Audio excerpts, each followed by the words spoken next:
એક તરફ પર્યાવરણ બચાવવાની વાતો અને બીજી તરફ 1700 જેટલા વૃક્ષોનું નિકંદન કાઢી નાખ્યું. શું આ છે એક પેડ માં કે નામ અભિયાન? નમસ્કાર, હું આપની સાથે નિલેશ રાઠોડ. આપણે વાત કરીએ છીએ ભાવનગર જિલ્લાના પાલીતાણા તાલુકાની. પાલીતાણા પંથકમાંથી વન વિભાગને શરમાવે તેવી અત્યંત શરમજનક ઘટના સામે આવી છે. અનામત જંગલ વિસ્તારમાંથી હજારો વૃક્ષોના ગેરકાયદે છેદનનો પર્દાફાશ થયો છે.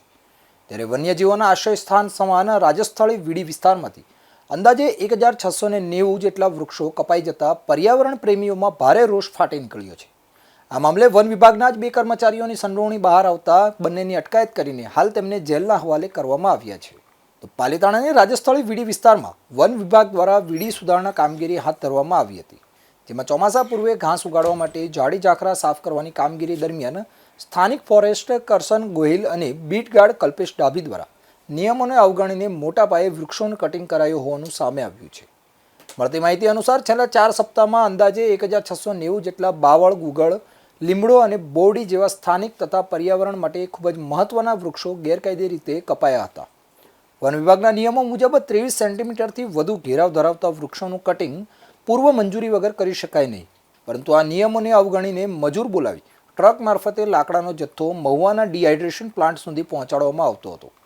ગત 9 મેના રોજ લાકડાથી ભરેલો ટ્રક ઝડપાતા સમગ્ર કૌભાંડ બહાર આવ્યું હતું, જે બાદ વિભાગીય તપાસ હાથ ધરાઈ હતી અને 4 દિવસ પહેલા બંને કર્મચારીઓને સસ્પેન્ડ પણ કરવામાં આવ્યા હતા.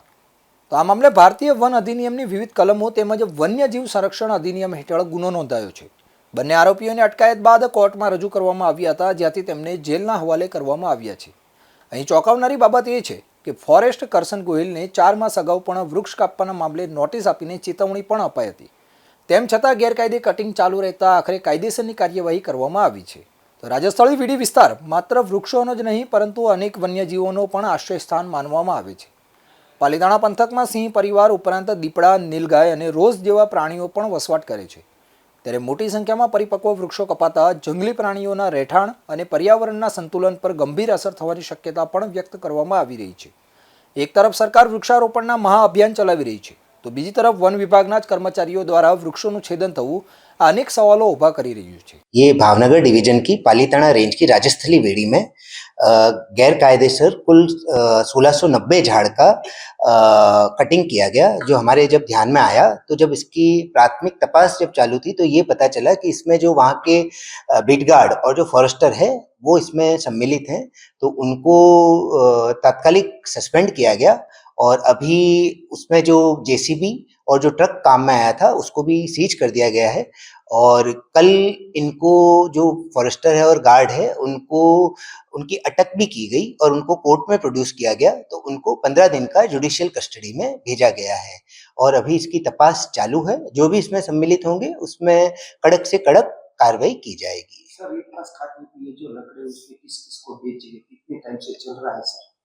ये जैसा कि मैंने आपको बताया कि प्राथमिक तपास अभी चालू है और 1-2 जो फैक्ट्रीज हैं उनका नाम भी सामने आया है, तो जो पूरी चेन है उसकी एक तपास चालू है कि लकड़ी कहाँ गई, कैसे उसका उपयोग किया गया, और जो प्राथमिक तपास में जो भी सामने आएगा उस पे उस तरीके से कार्रवाई की जाएगी.